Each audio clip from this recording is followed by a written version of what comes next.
Les gens ils te regardent trop mal sur les bateaux, genre tu sais ils ont un bateau plus gros que toi, ils te jugent. Chaque fois que je viens là, tout est fermé.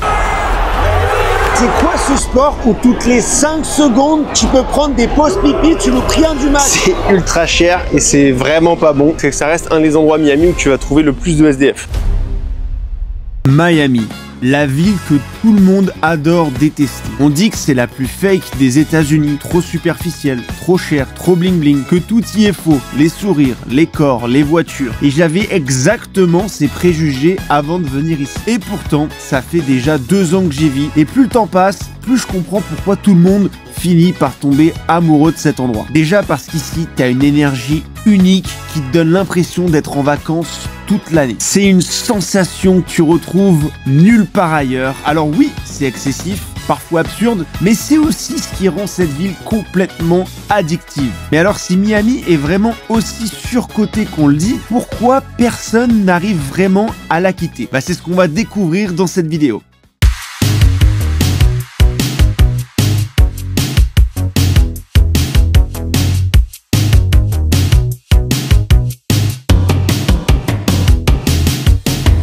Bon, comment vous allez? Moi, ça va, mais tellement bien. Là, il y a le soleil qui est revenu, il fait bon, il fait chaud, on transpire, ça fait du bien. On se retrouve du coup pour une nouvelle vidéo, un nouveau vlog. Cette fois-ci, ça se passe à la maison, les gars. Et je pense que vous reconnaissez où je suis. Car oui, je suis sur Ocean Drive. C'est clairement la rue la plus connue quand on pense à Miami, la plus symbolique sûrement. Et pourtant, il faut arrêter de confondre les deux. Mais South Beach, c'est à Miami Beach. C'est pas à Miami. Donc techniquement, ça devrait pas faire partie de ce vlog. Mais je me suis dit que c'était quand même le meilleur endroit pour commencer. Donc, on est parti.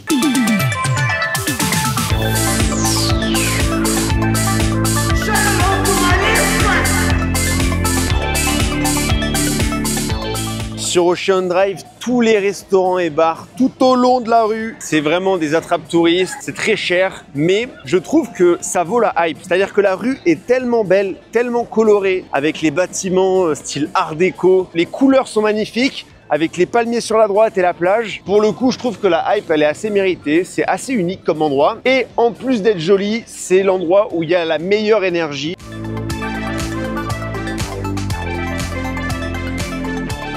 J'étais obligé de passer par la Muscle Beach, même si personnellement je fais pas de gym, je vais jamais à la salle de sport. Mais ce qui est trop drôle, c'est que je viens de réaliser, bon déjà c'est 100% gratuit quand tu viens ici, tu as tout le matos qui est dans une espèce de conteneur, tu te sers et tu fais ta séance tranquille. C'est ouvert de 7 h du matin au coucher de soleil. Là on est en semaine donc il n'y a pas grand monde, mais c'est vrai que le samedi c'est un espèce de concours de bodybuilding, de je te montre ce que je sais faire. Mais j'avoue que la vibe elle est quand même assez stylée. Donc là comme vous voyez vous avez tous les petits poids pour faire sa séance tranquillement quoi.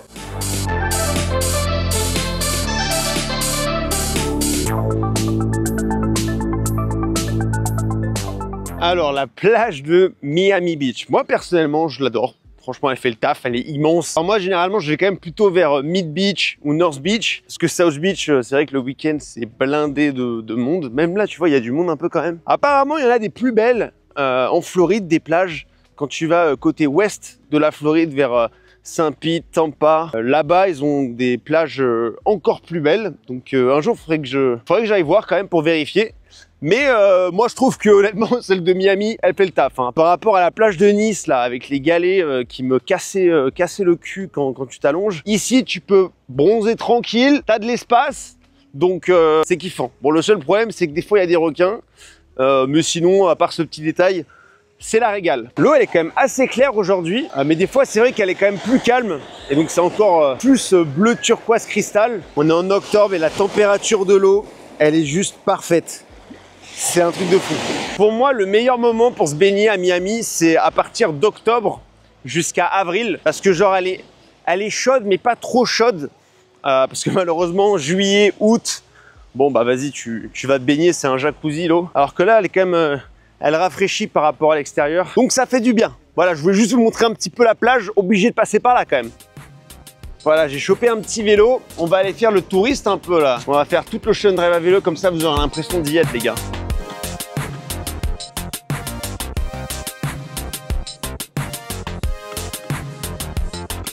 Wouhou! Putain, c'est bon.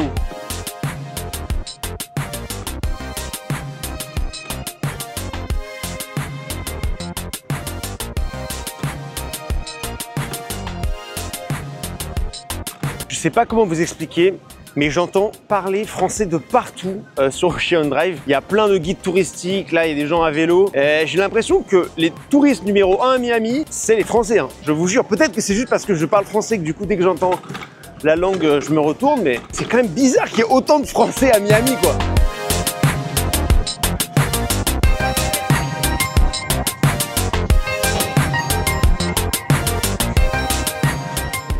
Bon les gars, qui dit Miami dit balade en bateau. C'est obligatoire. Je veux dire, si jamais tu viens à Miami et que tu fais pas du bateau, je pense que tu passes à côté de 80% du séjour. Je veux dire, la meilleure manière de découvrir la ville, c'est en bateau. Mais vraiment, je vous jure les gars, c'est pas des blagues. Bienvenue à Siltsville, un vestige de l'époque de la prohibition. Dans les années 30, on venait ici pour boire, danser et échapper à la loi, au milieu de l'océan. Il y avait une quarantaine de maisons sur pilotis, mais après les ouragans, il en reste plus que 6 aujourd'hui. L'accès est très limité, il faut un permis, mais tu peux encore passer la journée sur ces maisons mythiques.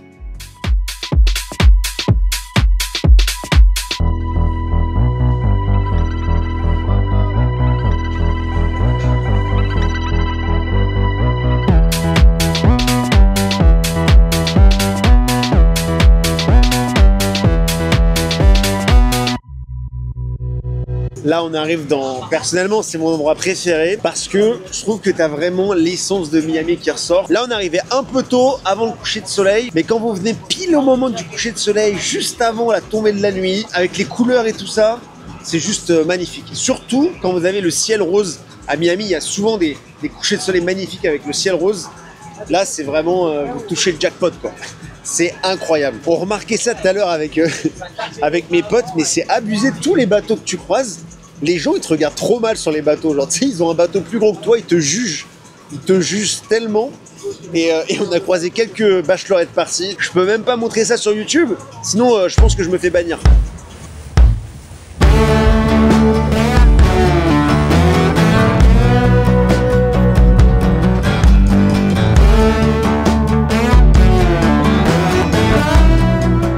Regardez un peu cette vue. La skyline derrière moi avec le coucher de soleil, c'est juste magnifique. Et donc là, on va pour la première fois, je vais essayer de me lever avec le wakeboard derrière le bateau pour essayer de faire un peu un plan stylé. Donc apparemment, c'est très dur de se lever derrière le bateau, mais je vais me laisser 3-4 essais, puis on va voir ce qu'on va réussir à faire.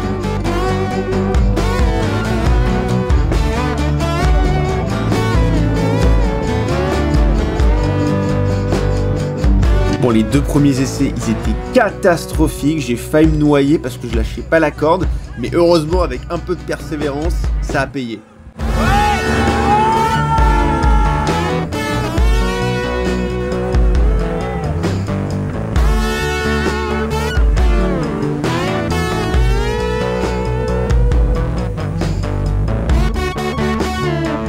Clairement, on est sur une journée incroyable. Je vous ai mis le contact du capitaine en description. Il parle français, c'est juste un tueur.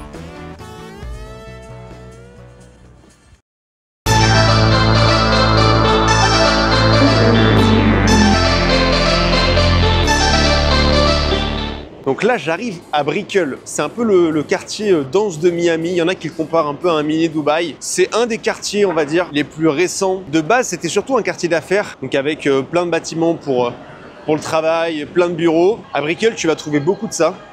Et donc, souvent, tu vas avoir les gens, je sais pas, on va dire plutôt des jeunes cadres, voire des étudiants, mais des gens qui ont quand même assez d'argent qui vont vivre ici. Parce que du coup, c'est quand même des appartements qui coûtent cher. On va dire un one bedroom, c'est à peu près genre 3000 $ ici. Donc soit tu vas avoir des étudiants en coloc, ou alors des gens qui ont pas mal d'argent et qui vont vivre ici.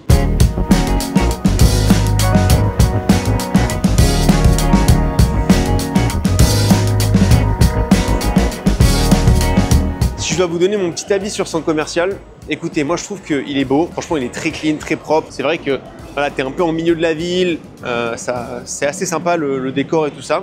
Mais en termes de boutique, il y a rien d'intéressant. Vraiment, il n'y a rien d'intéressant. Il y a un Zara, un Apple, enfin des trucs basiques que tu trouves de partout. Donc c'est juste bien pour chill. Ah ouais, peut-être le cinéma. Il y a un cinéma qui est assez sympa, mais je trouve qu'il est beaucoup trop cher. Mais souvent, c'est d'ailleurs un centre commercial que les touristes aiment bien, parce que du coup, bah, il est quand même assez sympa. Tu as une vue, je vais vous montrer tout à l'heure, les gens prennent plein de photos là-bas. Mais les locaux chient un peu sur ce centre commercial. Je veux dire, enfin, en tout cas, il y a mieux à Miami.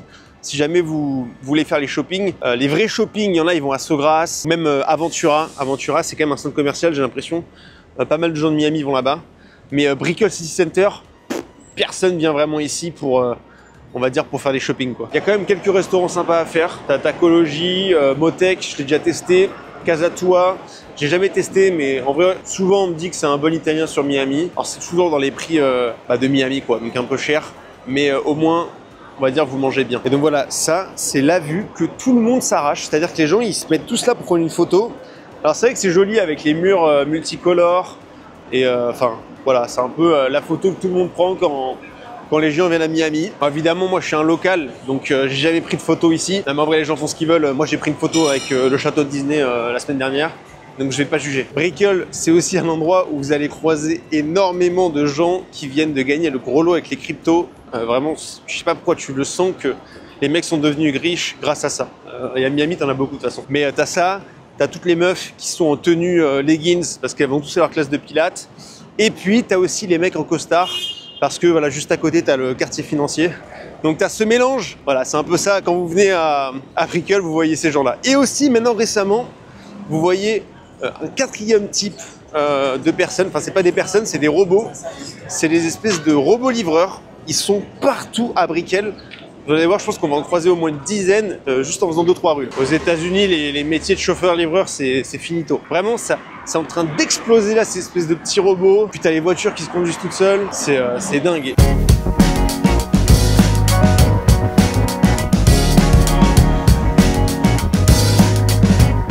Là, je suis sur Brickell Key. Alors, c'est hyper dommage. Là, il y a plein de travaux, donc c'est pas aussi beau que d'habitude. Mais c'est un endroit, j'adore me balader parce qu'il y a une super promenade tout au long, en fait, des immeubles. Vous pouvez vraiment longer la rivière. Et c'est hyper bien parce que déjà, il y a plein de vent, donc c'est rafraîchissant.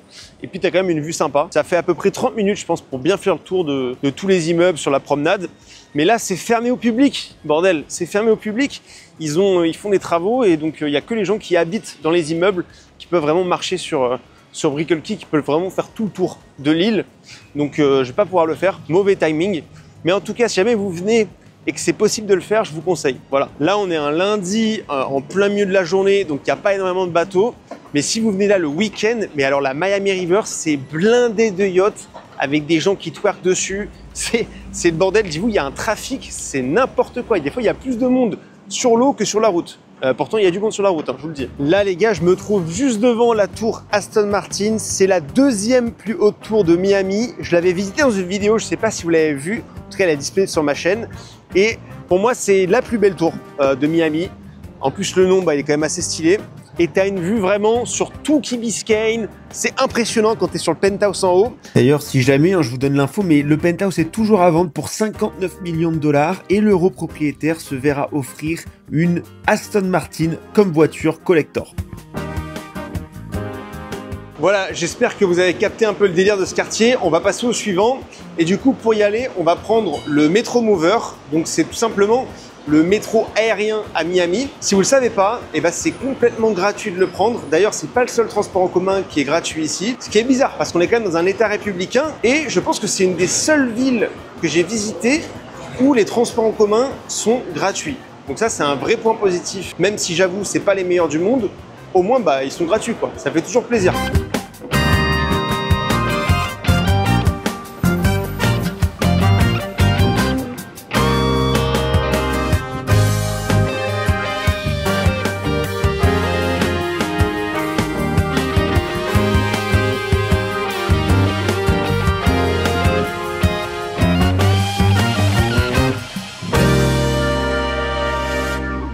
Là, je suis clairement sur l'endroit le plus touristique de Miami, Bayside, et donc le Bayside Market. Je vais pas vous mentir, je viens ici de temps en temps quand j'ai des potes de France qui viennent me visiter, parce que ça reste quand même drôle, on va dire, de passer par là. Mais tu te fais allumer sur les prix. encore plus que Miami Beach et je trouve que ça vaut moins le coup que Miami Beach. Mais voilà, c'est un endroit, les touristes ils adorent faire les shopping ici. Allez, vous avez peut-être cet arbre qui est sympa. C'est l'espèce d'arbre marcheur. Il y en a pas mal en Floride. Et il a quel âge? Et voilà, c'est un arbre qui date de 1800. Le plus vieux truc que vous allez trouver à Miami, c'est cet arbre-là, je pense. Et donc, vous voyez, en gros, vous avez toutes les boutiques, l'espèce de petits commerçants qui vous vendent des trucs hors de prix, qui servent à rien. Là, vous avez Bubba Gump. C'est ce qu'il y a dans Forrest Gump, pour ceux qui connaissent. Pareil, un truc hyper touristique. J'ai déjà mangé une fois là-bas, plus jamais. C'est ultra cher et c'est vraiment pas bon. Donc allez-y peut-être une fois pour le kiff si vous êtes fan du film. Mais honnêtement, vous allez vous faire arnaquer, je trouve. Bon voilà, si vous voulez, vous pouvez faire comme Forrest Gump, vous installer sur le banc et prendre la photo. Mais vraiment, pas besoin d'aller dans le restaurant, croyez-moi. Après voilà, c'est un centre commercial en plein air. Donc vous avez pas mal de boutiques. C'est sympa pour marcher, hein. Vraiment juste pour regarder un peu ce qu'il y a. Ils sont en train d'imprimer en live des casquettes pour Trump. Si comme moi, vous êtes un méga rat. En fait, en marchant ici, tu peux... Thank you, yeah. Pineapple. Ok. Ouh. Tu vois, tu peux marcher et ils te donnent des trucs gratuits. C'est très très bon, les gars. S'il y a bien un truc que j'ai jamais fait ici, c'est un restaurant. Et je me suis dit, vous savez quoi, je vais me sacrifier pour vous aujourd'hui. Je vais me trouver un petit italien ou je sais pas, et on va goûter pour voir si... Déjà, pour voir combien ça coûte et voir si c'est bon ou pas.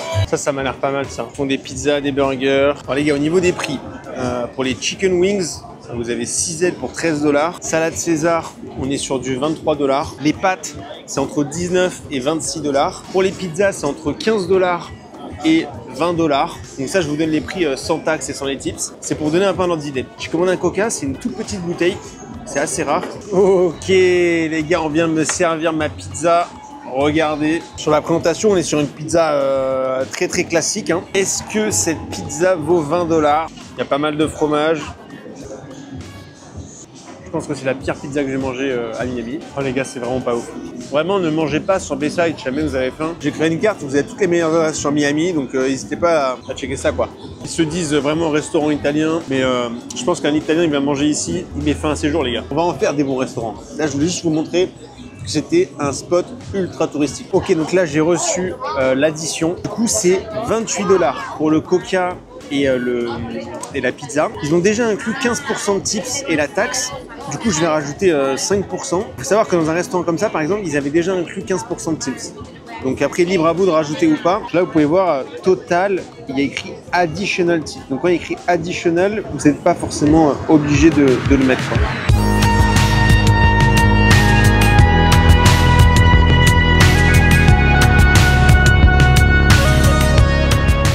Passage devant le stade des Heat. D'ailleurs, je viens de capter au bout de 2 ans que j'habite à Miami qu'il n'y a pas de S. Donc moi, je disais tout le temps les Heats, et c'est juste les Heat. Alors moi, j'ai vu 3 matchs de NBA. Honnêtement, je trouve que l'ambiance, elle est dingue. C'est quand même un petit prix. Faut compter, si tu veux être bien placé, en fonction des matchs, on va dire peut-être 80 $, je dirais minimum pour être bien placé. Mais l'ambiance, elle est folle. La saison, elle vient de reprendre, donc je vais bientôt vous faire une vidéo pour vous montrer un petit peu à quoi ça ressemble. Vous en rendez pas compte à quel point ça fait plaisir de pouvoir remarcher à Miami. Parce que ce vlog, je voulais le faire depuis des mois et des mois, hein. On était dans la période à Miami où il faisait soit trop chaud. Vous savez, en plein été, je vous jure, c'est très dur de pouvoir rester dehors toute une journée. Donc en vrai, flemme de faire un vlog dans des mauvaises conditions. Là, septembre, bon, il fait que pleuvoir. Donc vraiment, à chaque fois que je sortais pour faire une vidéo, il pleuvait. Donc impossible de pouvoir filmer. Et là, il commence à faire meilleur, tu vois, là il fait bon. C'est là où tu te dis, bordel, tout le monde est en train de sortir les grosses doudounes et tout ça là, pour préparer l'hiver. Et en fait, c'est là où Miami, tu commences vraiment à kiffer parce que toi, il commence à faire bon, t'as des belles couleurs, enfin bref. Vraiment le Miami qu'on aime, quoi, quand t'habites ici à l'année, quoi. Je sais pas ce que vous en pensez, mais Miami, honnêtement, c'est une très belle ville. Je veux dire, à chaque fois que je sors, je me dis bordel quand même. Oui, c'est très bétonné, mais en même temps, t'as aussi pas mal de végétation, quoi. Et je trouve qu'ils ont réussi à faire un mélange qui est juste parfait, où moi, je me sens trop bien. À la fois, t'as quand même cet aspect grosse ville, sans trop. Tu vois, c'est pas too much, parce que tu peux quand même sortir, aller dans des parcs, aller te baigner. Enfin, ça fait trop plaisir, quoi. Je sens qu'il fait bon ici. J'espère que vous kiffez la balade. Là, je vais juste passer chez moi pour me changer, et puis on repart explorer la ville. Ok, ça y est, on est enfin chez moi. Je viens de prendre ma petite douche. Là, je suis frais, prêt à repartir. Mais avant, là, je regardais un peu vos commentaires que vous avez mis sur ma dernière vidéo où je racontais mes petites anecdotes sur les sorties en boîte aux États-Unis. Vous êtes très drôle avec vos commentaires. Par contre, généralement, c'est vrai que je remarque que vous me demandez souvent comment j'ai fait un peu pour m'intégrer et vivre aux États-Unis. Bah les gars, je vais être très honnête avec vous. Si jamais je parlais pas anglais, tout ce que je suis en train de faire, c'est juste impossible. En tout cas pour moi. Je l'ai déjà dit, mais je me répète parce que c'est hyper important. Mais vraiment, apprendre l'anglais, c'est ce qui m'a ouvert le plus de portes dans ma vie. Et encore là, depuis que je suis à Miami, je me rends compte qu'il faut que je fasse encore plus d'efforts parce qu'ici, tout le monde parle espagnol. Et moi, je parle pas un mot d'espagnol. Alors forcément, au début, l'excuse que je me trouvais pour pas apprendre une nouvelle langue, c'était le manque de temps. Parce que voilà, je bouge à droite, à gauche. Donc, c'est dur de trouver du temps pour apprendre une nouvelle langue. Mais j'ai découvert l'application qui s'appelle Rosetta Stone. Et j'avoue que c'est quand même très pratique. Je vous explique pourquoi. Déjà, leur appli, elle permet d'apprendre une langue même si tu n'as que justement 15-20 minutes de disponible, tu peux aller rapidement sur l'application. Donc moi, ça me permet de m'entraîner un peu dans l'avion, dans le Uber, je sais pas, entre deux tournages. C'est même d'ailleurs hyper connu aux États-Unis et c'est un peu les pionniers dans ce domaine. En fait, ce que j'aime avec leur application, c'est que c'est complètement immersif. Tu vois les images, t'entends des natifs et ton cerveau, il fait le lien naturellement. C'est pas que du vocabulaire par cœur. Et alors, avec leur technologie True Accent, tu peux taffer ta prononciation et ils vont te corriger si jamais tu te trompes sur la manière de dire le mot. Ellos come. Ellas cocinan. Ellos nadan. Bon, et en plus de ça, tu as un compagnon audio si jamais tu veux améliorer ta compréhension orale. Et il y a même des phrasebooks si jamais tu veux des phrases toutes faites et utiles dans la vie quotidienne. Check-in dans un hôtel. Hop, je vais avoir les 6 phrases les plus importantes à savoir au moment de check-in dans un hôtel. Vous avez compris le concept. Si jamais vous voulez tenter, je vous ai mis le lien dans ma bio et en passant par ce lien, vous aurez 60% de réduction sur l'abonnement à vie avec un accès à 25 langues. Encore merci à Rosetta Stone de m'accompagner sur cette vidéo et de me sentir un peu moins touriste quand je voyage. Allez, c'est parti, on continue le vlog.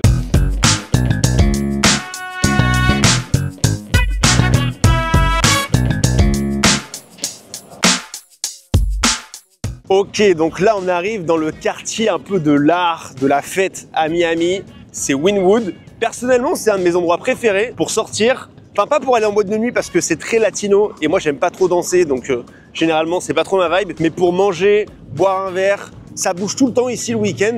Donc c'est vraiment incroyable. Et puis surtout, tu vois, c'est un quartier qui est ultra vivant. Il y a plein de couleurs. Chaque mur, il y a un graffiti dessus. Et généralement, les artistes, ils sont tellement bons que ça rend joli, tu vois, dans l'ensemble.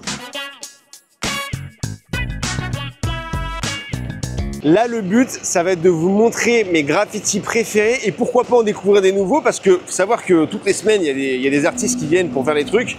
Donc, on est parti. Regardez ce Jeep de malade. Je sais même pas avec quoi il est équipé, ça. Par exemple, ça sert à quoi? Aucune idée, mais il est full équipé. Il a même un extincteur à l'arrière. Oh putain, et la Dodge Challenger, sympathique aussi. Sympathique. Bon, il y a un truc à savoir quand même sur Wynwood, c'est que ça reste un des endroits à Miami où tu vas trouver le plus de SDF. Donc je sais que des fois ça peut faire un peu peur. Ce qui est bizarre, c'est que d'une rue à l'autre, tu vas ne pas en voir du tout et après tu vas en voir. Et tout simplement, ça vient du fait qu'avant, Wynwood, c'était vraiment un peu ghetto. Genre il y a, je sais pas, il y a 25 ans, même voire moins. Et il y a des gens, ils disent que c'est toujours ghetto. Moi, je trouve que ça va maintenant parce que ça a été en fait gentrifié, c'est-à-dire qu'ils ont construit plein de buildings. Voilà, il y a plein de commerces qui sont arrivés. C'est un peu le quartier hipster de Miami. Donc j'ai pas mal de potes qui habitent à Wynwood. Souvent, les loyers sont un peu moins chers. Tu ressens un peu la pauvreté ici, quoi. Quand tu vois qu'il n'y a pas trop de monde, évitez d'y aller si jamais t'es pas serein. Mais bon, moi, j'ai jamais eu de problème. Peut-être pour les filles, faire plus attention, quoi. Pour info, Cowie Burger, c'est les meilleurs burgers de Miami. Il n'y a pas de débat là-dessus. Cette rue, elle fait quand même très GTA parce que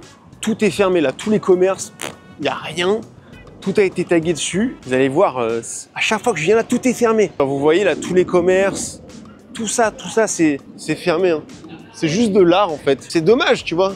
Il y a plein d'endroits stylés, mais rien qui est ouvert. Et ça, c'est clairement un des meilleurs Mexicains pour venir à Wynwood. Le problème, c'est qu'il y a tout le temps plein de monde, mais ça vaut le coup de faire la queue. C'est pas très cher en plus. Là, je suis arrivé dans un endroit, je pense qu'on va en trouver des pas mal de tags. Regardez, tout autour de moi, il y a des tags de malades.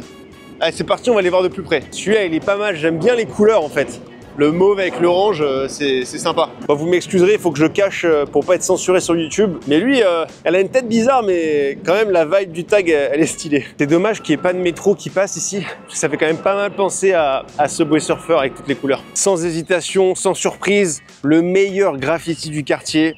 c'est tout simplement le graffiti du GOAT. Et oui, voilà, la grosse tête de Messi sur le building à Wynwood. Le plus gros graffiti de Miami, comme par hasard, c'est pour Messi. A bien mérité, j'ai envie de dire. Celui-là, j'aime beaucoup aussi, que ça reprend tous les différents Spider-Man dans les différents univers. Il est vraiment bien fait. Et juste à côté, vous avez Mandalorian avec Mini Yoda. Lui, il est pas mal aussi, en vrai. Bon, et là, vous avez clairement ma fresque préférée avec le gars de The Shining, Godfather, Tony Montana.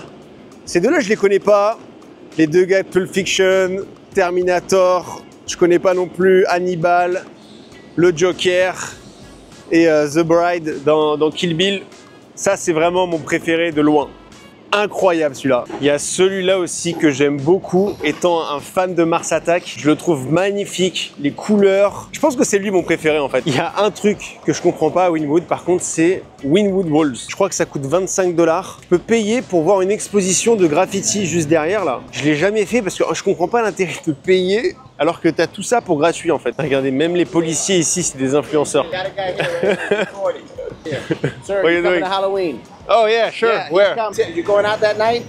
Yeah. You're gonna come out to Wynwood. Yeah, I'm actually Factory Town, but Okay, are you gonna drive here or are you gonna ride share here? I live You right live here. Yeah, Oh, so I live. you're walking. Yeah, I'm walking. Okay, so how do you know if you get home? How do you text your friends? Bon là j'ai complètement bugué, on est d'accord, elle veut rien dire sa question. Ah, good question. I mean, You should have some code words or phrases so they know it's you. okay, yeah. That's tip number one. Tip Or number two, one. I don't know. Okay, Okay. also watch your drinks. Clairement, j'ai fait une collab avec la police de Miami. C'est le multiverse ici. Si jamais vous voyez la police de Miami qui poste une vidéo sur Instagram et je suis dessus, n'hésitez pas à me tag. C'est incroyable. Je me suis arrêté chez Fluffy Fluffy. C'est mon endroit préféré à Wynwood. Je viens tout le temps ici. C'est peut-être la 4e fois que je viens là. Ils font des énormes pancakes. C'est des pancakes soufflés. Je sais pas exactement comment ils font. Je pense que c'est parce qu'ils le cuisent pendant longtemps, genre peut-être 20-30 minutes. Et c'est excellent. Généralement, je le partage avec Jenny. Bon là, elle est pas là. Donc voilà, genre bien fluffy les gars, avec la chantilly. C'est incroyable. Désolé si ça vous donne faim, mais ça c'est un vrai petit-déj. Un vrai petit-déj à l'américaine quoi. C'est quand même assez cher, 18 $ avec les tips. Donc c'est pour ça que je dis que c'est un truc qu'il faut partager. Parce que 18 $, c'est... tu peux t'acheter un vrai repas quoi. Voilà, je pense que j'ai fini un peu avec mon tour de Wynwood. J'espère que vous avez capté l'ambiance. J'ai pas croisé de gars qui faisaient du graffiti, dommage. J'espère que vous commencez à comprendre pourquoi j'aime bien Miami. Et on va continuer un peu dans cette direction, plutôt dans le côté culturel de Miami, avec le prochain quartier qui est, je pense, mon préféré pour les samedis après-midi.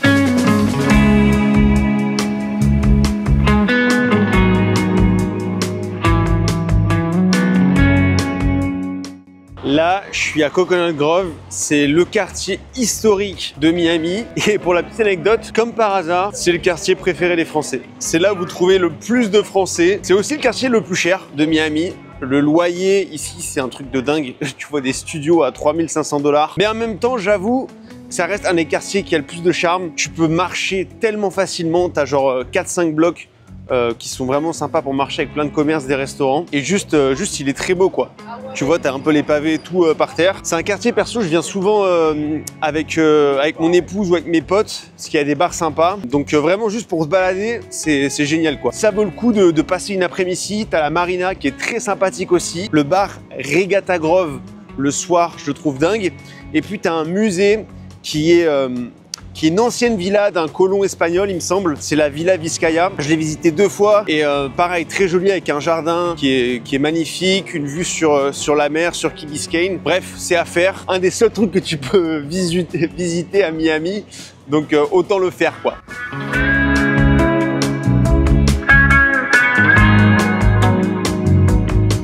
C'est un bon endroit pour pêcher ici. Hein. Cette promenade sur la marina de Coconut Grove, pour moi, c'est top 2 des balades à Miami. Forcément, la première, c'est sur la beach. Rien ne peut battre la beach pour se promener et tout ça, ça c'est sûr. Tu prends le vélo ou ce que tu veux. Mais j'avoue que celle-là, c'est ma 2e préférée. Parce que c'est chill, c'est calme, il y a des bateaux. J'ai déjà vu 2 fois des lamantins, plein de poissons des crabes, enfin tu peux, même des fois des dauphins, c'est très rare. T'as des petits pélicans aussi qui sont posés des fois sur les bateaux. Et puis comme je vous ai déjà dit, vous avez un bar que j'adore, c'est le Regatta Grove, qui est posé en plein milieu de cette marina, avec une vue sur la skyline de Miami. Voilà quoi, il y en a des petits coins sympas à Miami, c'est juste que ça coûte cher. Oh, le camion de glace avec la musique.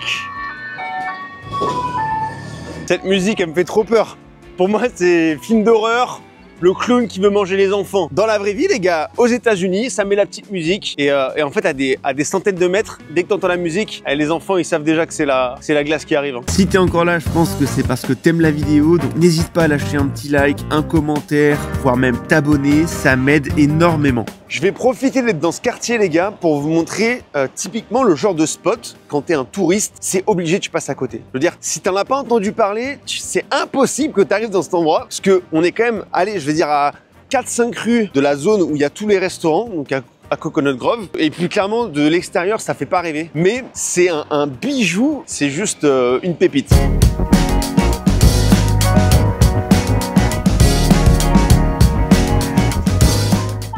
Donc, le concept, il est trop bien. T'arrives, tu notes ton prénom sur le tableau avec la craie. Ensuite, bah, tu mets une barre en fonction de ce que tu choisis. Donc là, je vais prendre une bière. Jenny, elle a pris un soda. Donc, tac. Et puis là, tu as toutes tes bières dans le bac à glaçons. On va prendre une Corona. Hop, petite Corona. L'ouvre-bouteille ici, et voilà, autonome, 100% autonome. Donc c'est basé sur la confiance, et c'est vraiment la vibe que j'adore. C'est très anglo-saxon, où tu fais un peu ce que tu veux, et bien sûr à la fin, faut pas partir comme un voleur, faut aller payer, il faut être honnête. Parce que des fois, là il y a personne, mais quand on vient à 15, tu vois, et t'arrives, chacun met son prénom, et tu prends 2-3 bières, enfin, faut bien faire les comptes, tu vois. Mais je trouve que le concept, il est trop bien. L'endroit, il est un peu caché. Et c'est vraiment le côté Floride que personnellement, j'adore, quoi. Il y a ces espèces de nuggets, mais de poissons. C'est incroyable. Tout est fait maison ici. Alors, regardez ça. Regardez-moi comme ça brille, c'est beau. Là, ils préparent le poisson. Hop là, devant tout le monde. Ils enlèvent toutes les écailles.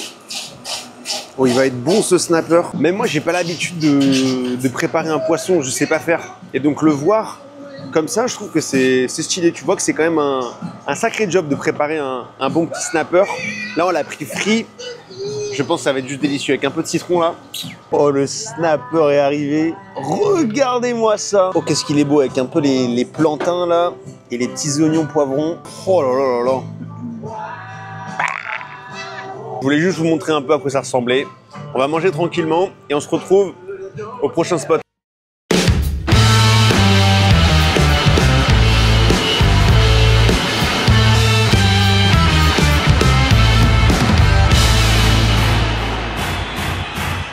Bon, on s'est garé dans le parking de Walmart qui est à côté du Rock Stadium. Ça va être un peu une expérience parce que le problème c'est que les parkings du stade, c'est 55 $. Dites-vous que c'est 2 fois plus cher que le ticket pour voir le match. Mais on s'est garé au Walmart. On a consommé au Walmart, on a acheté 2-3 trucs. J'espère que ce soir, la voiture sera encore là. Puis si elle l'est pas, bah, au moins vous saurez qu'il faut pas faire ce que je viens de faire. D'ailleurs, s'il y a des petits fans de Formule 1, vous reconnaissez sûrement le tracé du circuit de Miami. C'est ici, c'est au même endroit en fait. Le Grand Prix de Miami, il est autour du stade de football américain. C'est pour ça que on voit le circuit. Ça, c'était mon activité préférée quand j'étais à l'université aux États-Unis parce qu'on avait que ça à faire en fait en tant qu'étudiant. Mais là, je me rends compte qu'il n'y a pas forcément que les étudiants qui font les tailgates. En fait, il y a plein d'adultes. Et le concept, il est tout con, mais t'arrives avec ta voiture, donc généralement, c'est un gros pick-up.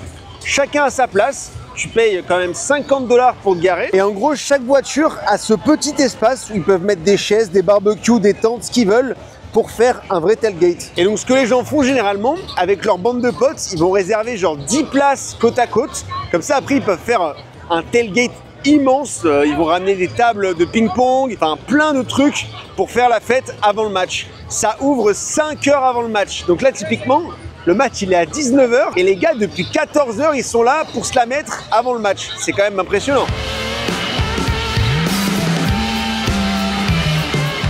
C'est choquant le monde. Même les matchs de Ligue 1 en France, il n'y a pas autant de monde. Là, il y a 65 000 personnes pour un match universitaire. Et regardez, c'est un truc de fou.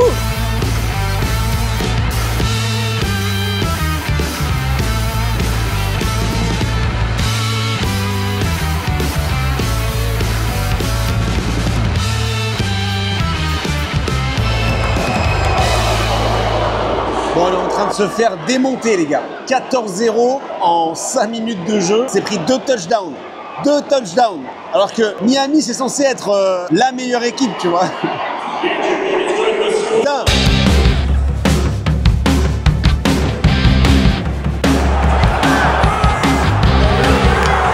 Touchdown, bébé.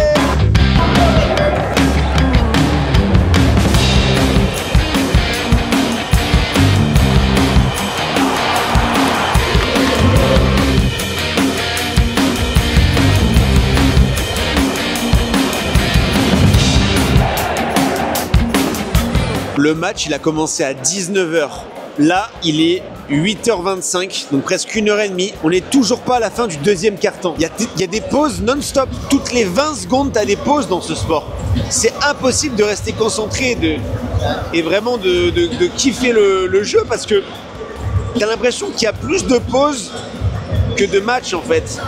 Genre, c'est un truc de malade. Je comprends pas pourquoi il y a autant de pauses. Vraiment, il n'y a que le hockey que j'aime bien où ça joue bien, tu vois. Là, c'est long, je suis fatigué là. Je sais pas si vous voyez mes yeux, c'est fatigant quand même.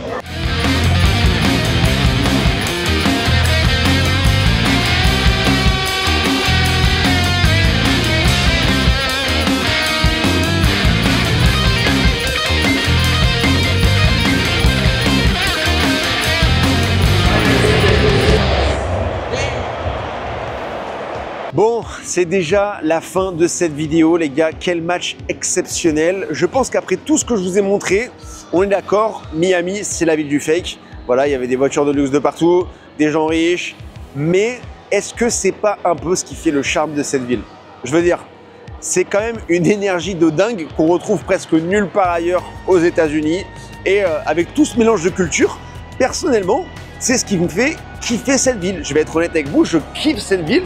Ça fait 2 ans que j'habite ici et je sais pas, je m'amuse tous les jours. C'est incroyable. Bref, si vous avez kiffé mon tour de Miami, n'hésitez pas à lâcher un like, un commentaire, dites-moi ce que vous en avez pensé. Et puis on se retrouve la semaine prochaine déjà pour la deuxième partie du vlog d'Hawaï. Je sais que vous l'attendez depuis longtemps. Allez, ciao, ciao. Encore merci pour votre soutien.